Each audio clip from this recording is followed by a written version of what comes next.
भागदौड़ भरी जिंदगी में भी बन सकते हैं योगी। ईश्वर का धन्यवाद करना सीखें। आज की तेज तर्रार जिंदगी में लोग अक्सर तनाव, चिंता और जीवन की जद्दोजहद में फंसे रहते हैं। लेकिन क्या आप जानते हैं कि इस भागदौड़ में भी आप एक सच्चे योगी बन सकते हैं? इसके लिए आपको किसी जंगल या आश्रम जाने की जरूरत नहीं, बल्कि अपने जीवन में एक सरल आदत अपनाने की आवश्यकता है, हर चीज के लिए ईश्वर का धन्यवाद करना। असली योग क्या है? अक्सर लोग मानते हैं कि योग केवल शरीर को लचीला बनाने की प्रक्रिया है। लेकिन असली योग इससे कहीं अधिक है। असली योग वह है जो आपके मन और आत्मा को भगवान से जोड़ता है। शरीर का लचीलापन एक योगी का मापदंड हो सकता है, लेकिन असली योगी वह है जिसका ध्यान हर समय उच्च वास्तविकता यानी ईश्वर पर केंद्रित होता है। जैसा कि भगवद गीता में भगवान कृष्ण कहते हैं, जो व्यक्ति हर समय मुझ पर ध्यान केंद्रित करता है और पूर्ण विश्वास के साथ मेरी भक्ति करता है, वही सच्चा योगी है। यानी एक योगी केवल वह नहीं होता जिसने संसार को त्याग दिया हो, बल्कि वह भी होता है जो संसार में रहकर अपने मन और आत्मा को ईश्वर से जोड़ता है। एक प्रेरक कहानी। कैसे बना साधारण व्यक्ति योगी? एक समय की बात है, एक ऋषि थे जो शादीशुदा थे और उनके 2 बच्चे भी थे। उनका जीवन सामान्य था, लेकिन उनका मन हर समय ईश्वर में लगा रहता था। एक दिन उन्होंने अपनी पत्नी से कहा, मैं ब्रह्मचारी हूँ। पत्नी ने हैरान होकर पूछा, आप विवाहित हैं, 2 बच्चों के पिता हैं, फिर यह कैसे संभव है? ऋषि ने कोई उत्तर नहीं दिया और घर से बाहर चले गए। कुछ देर बाद वह तलवार लेकर लौटे और गुस्से से बोले, तुम्हारे पास 2 मिनट हैं। थाली में रखी 4 पूरन पोली खत्म करो, नहीं तो मैं तुम्हारे टुकड़े कर दूंगा। पत्नी घबराए, लेकिन डर के मारे जल्दी जल्दी पूरन पोली खाने लगी।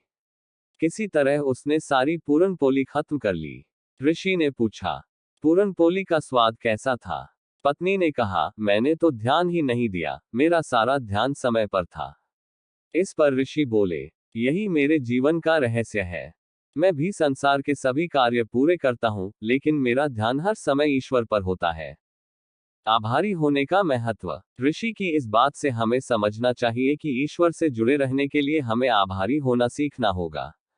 हर समय आभार व्यक्त करना भगवान से जुड़े रहने का सबसे सरल तरीका है। आपके पास जो कुछ भी है, उसके लिए भगवान का धन्यवाद करें। सोने के लिए एक बिस्तर, भोजन जो आपकी भूख मिटाता है, परिवार और दोस्त जो आपकी परवाह करते हैं, नौकरी या साधन जो आपके खर्चे पूरे करते हैं, यहाँ तक कि मुश्किल समय में भी भगवान का धन्यवाद करें। क्यों? क्योंकि हर कठिनाई हमें सिखाने और मजबूत बनाने के लिए आती है। हर समस्या में आशीर्वाद ढूंढें। अक्सर जीवन में समस्याएं आती हैं, लेकिन क्या आपने कभी सोचा है कि ये समस्याएं भी भगवान के आशीर्वाद का हिस्सा हो सकती हैं? भगवान के पास आपके लिए बड़ी योजनाएं हो सकती हैं। हर समस्या को एक आशीर्वाद की तरह देखें और ईश्वर का धन्यवाद करें कि उन्होंने आपको इस परीक्षा में डालकर कुछ सिखाने का मौका दिया। भागदौड़ भरी जिंदगी में योगी बनने के आसान कदम। अगर आप भी इस दुनिया में रहते हुए सच्चे योगी बनना चाहते हैं, तो इन सरल बातों को अपनाएं। 1. हर सुबह ईश्वर का धन्यवाद करें। दिन की शुरुआत उन चीजों को गिनने से करें जिनके लिए आप भगवान के प्रति आभारी हैं। 2. हर काम में भगवान को याद करें, चाहे आप काम पर हो, खाना खा रहे हो या सफर कर रहे हो, अपने मन में भगवान का ध्यान रखें। 3. समस्या में सकारात्मकता देखें, जब भी कोई मुश्किल आए उसे सिखाने वाला अनुभव माने। 4. छोटे छोटे आशीर्वादों की सराहना करें, अपने जीवन की छोटी छोटी खुशियों को नजरअंदाज न करें। सच्चा योगी बनने के लिए आपको दुनिया छोड़ने की जरूरत नहीं है। अपने दैनिक जीवन में ईश्वर को केंद्र में रखते हुए आप भी योगी बन सकते हैं। हर समय आभारी रहना और भगवान का धन्यवाद करना ही सच्चा योग है। तो अगली बार जब जीवन की भागदौड़ आपको थका दे, तो एक पल ठहरें, भगवान को धन्यवाद दें और याद रखें, आप भी इस संसार में रहते हुए योगी बन सकते हैं।